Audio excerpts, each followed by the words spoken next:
Hey, everybody. Thank you so much for joining us again this week. We're so thrilled to see so many of you here and back here again from last week and excited that so many people were interested in this topic. So thanks for being here. Just in case you weren't here before, let us introduce ourselves really quickly, and then we will get this very quick show on the road. So I'm Amy from Fried Technology, and these are my colleagues, Brooke. Hey guys, I'm Brooke Lowry from Front Technology, and I'm so excited to be here with you guys as well today. And there's Jessica. And I'm Jessica Powell Bright, and I'm also a learning guide here at Fried Technology. And I guess I don't know, like to me, y'all are up, but who knows where you are to them. All right, well, let's go ahead and get started. Just some kind of background information. You might want to grab your phone and take a picture of the screen there because these URLs may matter to you later. Every single week we're with you, we're going to give you a link to the slides that we're using, and then we're also going to give you a link to our handy chart, free or not, which is going to let you know if your school district has the enterprise version, what you are getting in these rollouts, and if you have the free version, what you're getting in these rollouts. This week, good news, everything we're talking about is going to be available in both versions. Yay. So you won't have to worry about that at all. But as time goes on and we do these webinars week after week, this will become more and more important to you. Because as new features roll out, some of them will only be available to enterprise and some of them will be available to all of us. All right, let's go ahead and get started. Hopefully you guys have got those URLs, but I think that they are also on every single slide we're going to look at in the top right. So no pressure, we can move on. All right, we've got some fun, exciting topics to talk about today. I can't wait to learn more. I've barely seen these slides except for my part. So who's going to teach us about joining Classroom with a link? This is me, and this is like one of my favorite updates that's come out with Google Classroom in a while. And that's because we have all kind of been on the struggle for a while, making sure that all of our students of all ages, of all groups, whether they're joining virtually or face-to-face, that we can get them into our Google Classroom without any pain. And I really think that this joining with a link upgrade is going to help so very much. So on the next slide, you're going to see an example of what's been added. So now our students, our teachers, first of all, are going to be able to click on a little handy button and it says copy invite link, and it's right under the join code inside of your Google Classroom. And you can put that link on a document. You can put that link in a chat if you're in a Google Meet. You can put that link anywhere, and when students click on it, it's going to have them join the classroom. It's going to open directly up to the classroom and let them in. And I don't know about you guys, but this has helped already for us because sometimes it's like, is it an L? Is it an I? And if you're like me, sometimes I say my letters in different orders than I mean to. And if someone's just listening to my voice, then they're going to have the wrong code. So I really love the copy invite link option, and it's very simple to use. Another thing that we found out about it is that you can use this for your teachers as well. So the other day, Jess invited me to be in a Google Classroom as a teacher. So that means she went into the Google Classroom and she invited my email to be a co-teacher in the class. And, sometimes we forget to look at our dashboard on Google Classroom, or maybe we have filtered some of our classroom notifications in our email and we don't see that big accept button. And then she was able just to send me the link. And since she had already invited me as a teacher, when I clicked the link, it took me directly into the class as a teacher, and I didn't have to worry about finding the accept button and getting into that classroom. Yeah, that was a big surprise to me whenever I copied the link and sent it to you and you were able to accept that way. I thought, oh my gosh, this is a game changer because yeah. I know we've worked with school districts all summer who have been like, well, do our kids get an email that has this, or does it show up on their dashboard? Where did the students go to find the accept button? How do they get in? This join link makes everything very, very simple. And again, I think maybe on the next slide, Amy. Okay, but I got a question for you first. Oh, okay, go ahead. From Julia. Will the copy link feature work if we're in two separate domains? Okay, so this is a good question. I think I know the answer. Okay, well, maybe I should let you answer because now you got me nervous. I don't know the answer. I think you know the answer too. I think you do. I think the answer is if your domain if your one domain is whitelisted in your other domain, then it's going to work just fine, because all the classes that we teach through Google Classroom, we're friedtechnology.com, that's our domain, and we're teaching folks in school districts, and their domain's not the same as ours, but they've got us whitelisted. So we can send them a link to a classroom in our domain, and they are able to join it because we are whitelisted in their domain. Do you guys agree? Yes, absolutely. And it is so important to make sure that everyone is whitelisted in there, or they're going to get I can't join. Yeah. And so it has to be there for sure. Yes, we have suffered that little issue a couple of times, and it's really, really painful.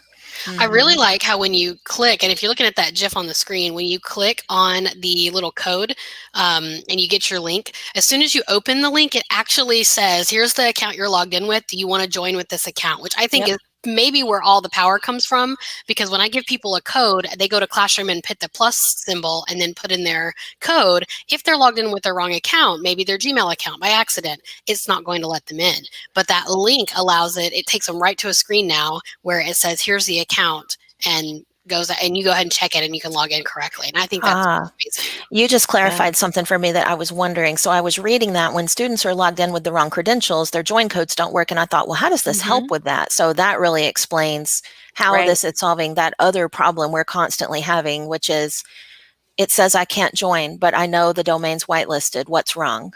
Yeah. And I actually think the plus symbol does that now too, but I first noticed it here when we started using links, and I think that's really amazing. So they literally get to choose the right account when they're logging into classrooms. Yeah, just that the whole upgrade of when you click to join, add that code in, that whole new little splash page gives so much more information than it did in the past, and it's really great. Super cool. All right, anything else to add about that before we move on to the next new feature we're going to talk about today? I think that's it. Just make sure that you realize that there are two places that you can get that copy code. You have to click on the code at the top to find the little link underneath it, or you can go into your class settings. And if you reset your class code, then you'll need to go back and change that link as well. It's kind of all fitted, snapped in there together. Oh, that's good to know too. Yep. All right. Cool. Well, Jess, I'm looking forward to hearing about this next one too. So apparently, I think what you told me was there's a new feature in Google Classroom that is going to let me have an easier time figuring out what I need to look at when I get in there. Yeah, so for a while now, students have been able, and I'm talking student users, they've been able to see a list called the to-do list. And that's been something that allows students to kind of get an overview of all the things they have assigned in all the classes they're enrolled in, including due dates. But for the longest time, for teachers, the way we had to go in and monitor each and every one of our classes and which assignments were due and which ones needed to be graded, we had to go into every individual class and look at them. But now teachers are going to have the to review, or you might already be seeing it, to review button at the top of our class list, and it allows us to see what assignments are coming up due, what assignments have been turned in, things we need to review or grade, and then we also can mark things as reviewed. So for instance, if you're looking at the image on the screen, you're going to see what that to review page looks like. You can see there's a drop down, you can choose individual classes, but I think what's really, really cool is that by default, you're looking at all classes and all assignments. So you don't have to sift through this class and that class and find which assignments are coming up and which ones to grade. So it makes it really nice for the teacher. That is super handy. So if I'm a co-teacher in a bunch of classes where I'm probably not going to be reviewing student work, I would just use the drop down and go to the classrooms where I am the main teacher of record and I need to review the work. Is that right? That's absolutely right. And that's a great point too. I didn't even think about that. When you're a co-teacher, you obviously have the same rights as the teacher. And so you might see more than the classes you're actually grading. But yeah, you can use that little drop down menu and just go right to them. Awesome. Yeah, and something we learned from students a few months ago. We sat down and talked to some students about their use with Google Classroom and what's something that they would really love for teachers to do. And it was like, oh, we need the due date. And I was like, I mean, I get that, but then I realized it was because they were mainly using that to-do list instead of going into all of their classes and looking at that. And I was like, I guess I didn't realize they were using that, but it's because on the teacher side, I didn't have a tool like Right. that. So I just didn't understand that that was a big draw for them. But now that it's there for teachers, I'm like, yeah, we needed this. This is so fantastic. And Yep. it's so easy to and clear to see everything that I have going on in all of my classes. So I look at it like this. If I don't have to go into every single class and scan for every single assignment I need to be grading, if I'm looking in one place, that's fewer clicks. And if I've saved clicks, I've saved time. So I feel like this is really going to make it a lot more efficient for teachers who are trying to juggle multiple classes, especially secondary teachers who might have 5 or 6 or even 7 different classrooms where they have to grade assignments. Absolutely. Y'all, we need to go back for just a second because we have an important question from Farzana. And it is, how do I delete a class code that already went out? Students are using it to hang out without teachers. And that's a great question. Anybody want to answer that? Yeah. So what I'm thinking is probably that class code, I really would probably need a little more clarification if they're talking about a class hangout code or a class code. If it's a class code, if it's a whole class, that class can be archived or the students can be removed and you can change the code by clicking on your gear. You can change either. You can change your class join code and you can reset your Meet link that's inside of Google Classroom, inside of the settings gear, inside of that classroom. And I bet Amy's going to open up. I see her mouse. You don't want me to do that? Yeah, I think we have time to open it up. Okay. Yeah. And you can also kind of point out where the to review list is if you want while you're there. Okay. Yes. Well, you might have to show me. Oh, there it is right there. You don't have to show me. You don't have to do anything special. It's right there. Easy. Right up there at the top. And that just answered Lori's question. Where is the to review? It's also under those 3 lines in the top left.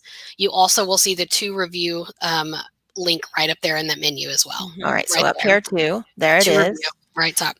Yep. All right. So I would say to review is like the opposite of the student's to-do list. They're in the same places. Yeah. All right, so let's take a look at Farzana's question and how we're going to get those kids out of that classroom, because that's really important. So in the top right-hand corner of any Google Classroom, you're going to see the gear, and you can really control everything about your Google Classroom right from here if you don't want to look around other places. So would you guys recommend, if we've got kids in a Google Classroom, we don't want more kids joining it, then we would go into the code up here and we would disable it? Yes. Are we on the same page about that? That'd be the first thing I would do. Yeah. And then the next thing I would do, I think, is I would go down here, and if visible to students is on, I would turn it off. Yes. Okay. All right. So those 2 things are going to prevent the problem that she's described today, right? That would prevent the problem if you want to keep that classroom open and you want to, if you're using it actively. But if it's an older class, you also can or a class you're not using, you can also archive that class. So if you go to your class's dashboard and go to the class that you want to archive, you can hover over that class until you see the 3 dots in the corner, click on it and roll down to archive. And once you archive, it doesn't delete the assignments or the work that the students have created. It takes the class, it makes it inactive, and all the students who were in the class, they'll retain their work in their classroom folder. So it's a great way to get things off your field of view and also to make it an inactive class where students can't continue to join. Yeah, the only real problem with archiving is that you can't reuse work from it anymore once you've archived it. So if you have assignments in there that you're going to want to reuse later, that's something to think about. You could copy the classroom and then archive it if you want to retain the material that's in it. Yes. All right. Is there anything else about this that we should go over, kind of taking us back to the topic we were on, which is that review list? Go to the next slide. I think the only thing left to show is that when you click on that to review button, and if you actually want to navigate to that tab that you still have open, Amy, and go to your to review button.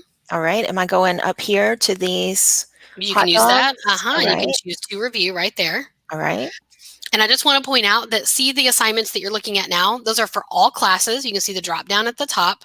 And also you can click on those numbers, like right on the right side of those classes, you see the turned in, the assigned and all that stuff. Those numbers work just like if you're looking at the assignment itself in the grade mode. And you can go right into the assignment to grade it. Once you've taken a look and you've done the grading that you're interested in doing or the reviewing or feedback you've been interested in doing, you can click those 3 dots on the far right side and you can choose to mark as reviewed. And when you do that, you'll see at the very top of that page, you see to reviewed and you see reviewed. So you can just kind of click over and it shows you any of the assignments that you've moved into that reviewed category.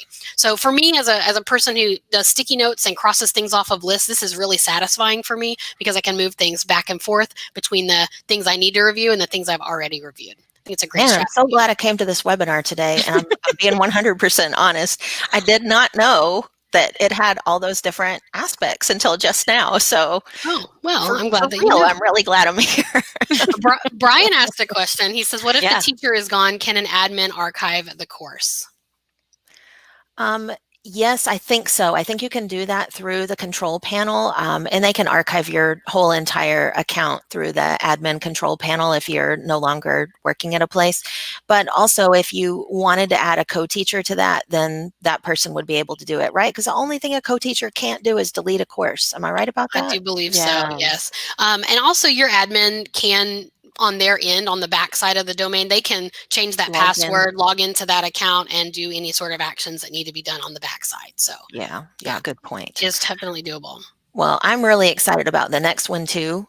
And I'm not expecting to learn anything new, but you never know. But I just think it's super fun. So Brooke is going Yeah. to tell us about a fun kind of thing that can also have educational uses. I mean, It it can. really can. It can. And guys, here's the thing. This is not an update. This is not new. This is just, have you ever thought about? And this is something that we have really started utilizing a lot because we know that our students speak in emojis. They love emojis. We speak in emojis, but also it gives a visual cue. So we have talked about trying to reach all of our students, no matter their age group. And we have learned that by putting emojis into our Google Classroom, it is giving a visual cue for our students just quickly. Like I have one right now that a classroom I go in and I use it for an example all the time. And it's got a little emoji with little glasses on it. And I can find it so quick in my list because I know exactly what emoji I'm looking for instead of the words. So you can use emojis to add a little personality, a little color, a little flair. And let's show you exactly where you can put these emojis in. So Amy, I don't know if I thought about it and you're sharing your screen. But you can put emojis in the title of your Google Classroom. So you can put it at the front of the title, you can put it in the middle of a title and put that emoji in there so they'll be able to see it up there in the header. And then also in your classwork, you can go in and put emojis on either side of your topics so that they can see it in their topic list. They can see the emojis. But one of my favorite places to put the emoji is in the instructions of an assignment. And that is because I don't have bold text. I don't have the ability to put things in italics or change the colors. And so if I have a list of things that I want to put in my classroom in that instructions, how do my students visually see that and put bullet points or anything like that?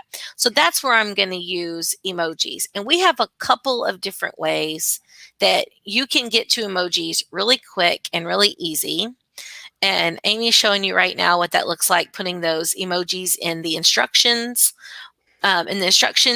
section for you.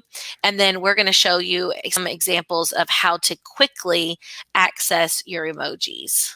All right, let's do that. Faster than she was driving. I hope everybody's really excited right now and like, oh my gosh, I hope they're going to show me how to type with emojis because I don't know how to do that. That's what I'm hoping is happening Me right now. too. Yeah.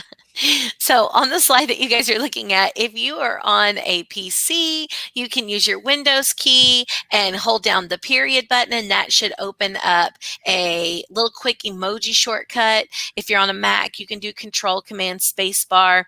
If you're on a Chromebook, there are a few different settings you can go through. You go through your settings and enable your on-screen keyboard, and then you're actually going to see the emoji symbol on that on-screen keyboard on a Chromebook.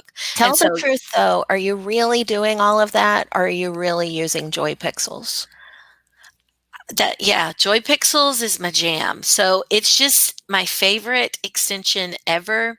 So teachers, you are welcome to use it. Students, it's a teacher thing because It's not education. All the emojis aren't. Let's just be honest about it. There could be some inappropriate emojis in here that you There don't could want your be. students to be aware of. Yeah. But So, but teachers, we're going to use Joy Pixels extension. And the Joy Pixel extension, not only is it just the quickest, fastest, easiest place to get to, and you don't have to remember all those shortcuts, but I can copy an entire sentence of emojis and it will pop them directly into my instruction bar, my comments on a Google Doc. I can put them anywhere I want to put them, and it just does them all very, very quickly. You guys couldn't see Amy's drop down when she clicked on Joy Pixels, but she just went into her extension bar and it just pops up and you can search it just like you can on your phone and click them and put them in. yeah, it's really is. I learned about it, I think, again, during a webinar where somebody else was using it. I'm like, how did you get all those in there that fast? It takes forever when I use the keyboard keystrokes on my computer. So Joy Pixels really is, it's so great. So I easy. read something or heard something. I'm talking years ago, maybe. Amy, you and I were talking back then, and I think it was probably 15 years ago that I read or heard someone say, one of these days in the next 50 years, we're going to revert back to hieroglyphics. Yes. We're going to be abandoning the written language. And I laughed. I was an English teacher and I thought that's never, ever happening. And now, guys, you can order a pizza with an emoji. And I think that's fascinating, a little disappointing, a little scary, but still really interesting that you can convey a lot of information with an image. But I do want to say there's a key to using these keyboard shortcuts and even the Joy Pixels extension. You have to put your cursor somewhere where you can type. So Amy had shown before that you can use it when you're editing an assignment, when you're editing the title of your class, or when you're editing the text in the directions. If you're in the chat of this webinar, you could put your cursor wherever you would type the chat, and you could put those emojis there too. And I really like, Brooke, you might be going to talk about this, but about giving feedback to students. Yeah, you can use it, like I said, and you can use it in Google Docs in your comment section. You can use this in the comment bank of Google Classroom. I put my emojis with my comments in the comment bank in Google Classroom as well. And I see a couple questions coming through in the comments as well. Joy Pixels is an extension that we got from the Google Chrome web store. So make sure that it's not something that's integrated in Google Classroom. It is a Google Chrome extension. So we've gone in and added that to our Google account to use that. And I think if you're looking at these slides, you can click right there where it says Joy Pixels, right? And they can get to it from there. You sure can. All right, I got to move us on. I know. I was like, Amy, you got to go. We did have a question about the review. If we want to back up to the last section, Pam, you asked if you teacher and mark something as reviewed, what happens to the student? The answer is nothing unless you grade their work. So that review list is really for the teacher. It's really an organizational strategy for the teacher. It doesn't give the student any notification. That list to review is for the teacher to evaluate what they've got coming up. And then once you've marked something as reviewed, it literally just removes it off your to review list. And the assignment still is in whatever state that it's in the classroom, whether you've graded the work or not. So grading is still what you want to do if you want students to receive feedback and a grade. To review is something for you, the teacher, to manage your time efficiently. That's really how I look at it. All right. Are we ready for my favorite? Yes. Okay. All right. I'm going to talk fast because it is a really simple thing. But for me, it was one of those, like moments. And I didn't think of it. And now I can't remember who did think of it. But Jessica, it was somebody from Sci-Fair ISD. If you remember, you can tell me. I think it might have been Danielle, maybe. So here's the thing. We know now that you can link directly to a Google Classroom. So that people can join it. That's really, really handy. This is kind of similar. So as you could probably tell when you looked at my list of Google Classrooms, we have a lot of Google Classrooms at Bride Technology because we teach a lot of classes. We have, for example, taken about, 25,000 evaluations this year. And that's just the people who filled out our form. So we work with a lot of people. So what I learned that blew my mind is that you can also link directly to an assignment. So your kids are in a lot of different Google Classrooms. They have a lot going on too. You can actually chat message them or email them or short URL an individual assignment that is in a Google Classroom so that you don't have to have that conversation. Which Google Classroom is it in? Is it in this one? Is it in that one? I'm going to send you the link and you're going to go straight to the assignment. So all you do to use this is you go to the assignment that you want to link to, you click on those little hot dogs, those 3 dots that are on the assignment, and you click copy link. You can paste that link anywhere a link can go. So if a student says, I don't know what assignment you mean I still need to complete, I'm going to copy that link. I'm going to reply to that email with that link, this one right here. It's going to take them directly to that assignment. So I hope that's blowing somebody else's mind too, besides just me.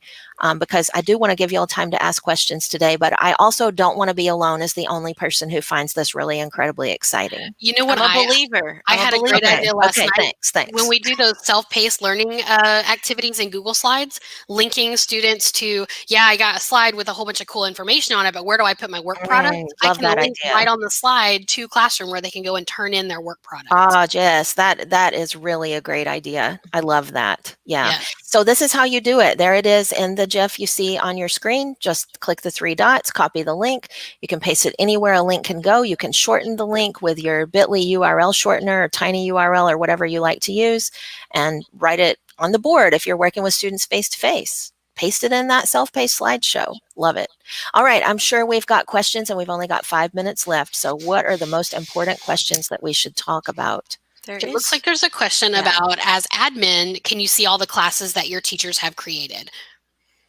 Yes. So when you go into the admin control panel for this is usually like your tech director type person who has this, then you will be able to look at all the different classes that people have created. And Susan, I personally am not an expert on the admin control panel, so I don't know how to delve much deeper into that for you, but I do know that you can see that information as an admin. Yep. Do we have any other questions that we should answer today? Or do we go back and talk about emojis some more? Because that's what I want to do. Yeah, I will say we had another good idea in the comments that someone posted that they use the copy link in their HyperDocs as well to help their students navigate back. Yeah, that self-paced slideshow idea that we're talking about is kind of like it's very similar to the idea of a HyperDoc. That's a great idea. Thank you so much, Joshua. I don't want to know how to say your last name. Calvig, maybe, from Alaska. Thank you very much for sharing my joy in that. I really appreciate that. Mm-hmm. So I guess we'll tell you while you guys contemplate if you have any other questions that we should answer before we go, because we do have a couple of minutes left. We want to make sure you know that we have got webinars coming up very frequently from now for the next month and a half, and we want to see you guys there. We want you to bring your questions. Every week we're going to bring you hints and tips like this. We're going to tell you what's the latest and greatest around a certain tool. I know we have one coming up that's really people have loved, I guess, the description and the title, and it's going to be about Jamboard and Meet, right? That's the one that Devin told us was so popular. Yes. So that's exciting. Yes. Make sure you get in on that one. And you can do that with the URL that's right there on the screen. All right. Is there anything else that we can answer before we sign off today? Just make sure you guys, everything that we just went over with clickable links is in that slide deck. I've seen a few people ask about like emojis on Chromebooks and the Joy Pixel extension. If you have that slide deck, and maybe Amy, you can show that just one more time, the short link to that. And hello to all our friends who are doing personal shout outs in here. We're excited to see you guys. Here it's okay. Yeah. The fried.tech/10-7-20. That's going to be the slide deck, and everything is clickable in there, and you can have all the resources that we shared today. Can I add one more thing? I just saw something come through the chat, and I think it's really important to address it. If you're registering for these events, make sure that you're looking in your email for the registration, or for the join link. When you register, you should receive a join link for the event 1 day and 1 hour before the event begins. We don't handle that part of it. I wish we could help more with that. That's something coming from a no reply email through Google, because we're just the guests today on this webinar. And so if you're having any struggles with that, we will let the Google folks know that there are some issues with getting those emails. We did have a few emails come to our email address directly, and we listened and heard, and we're turning that information over to the people who can help. So just keep looking in your inbox for those no reply emails that come through with the link to join the event on the day. All right, we have 1 minute. I'm going to ask Keldon's question. Yes, I was going to say, hold on, we got one last question. 1 minute. A link for a Google Classroom assignment is only made when the assignment is posted. Is that correct? So if you make a choice board, you can't link to a scheduled posted assignment unless you assign it through Google Classroom. Is that right? And now we're all wondering. Oh, I think I understand I what he's think it's saying. posted. Yeah, I think it has to And be posted it first. has to be posted Yep. in Google Classroom. Now, you could make a copy link, Keldon, for that choice Mhm. board. You could definitely do that. But if you have Google Classroom, this is a better strategy Right. because it's going to get students all the directions, all the Mhm. information, and not just be a slideshow or whatever that pops up in front of them. So, yes, I agree with you. I would post it in Google Classroom and then link to it. Yes. All right. I think that's all the time we have available today. Thank you guys again so much for joining us. As we sign off, I'm going to move back to that final slide so that you can see that link to sign up for future webinars where we will talk really, really fast like we did today and hopefully learn something new all together. Thanks, everybody. Yeah. Bye, Bye, everyone. everybody. Bye-bye.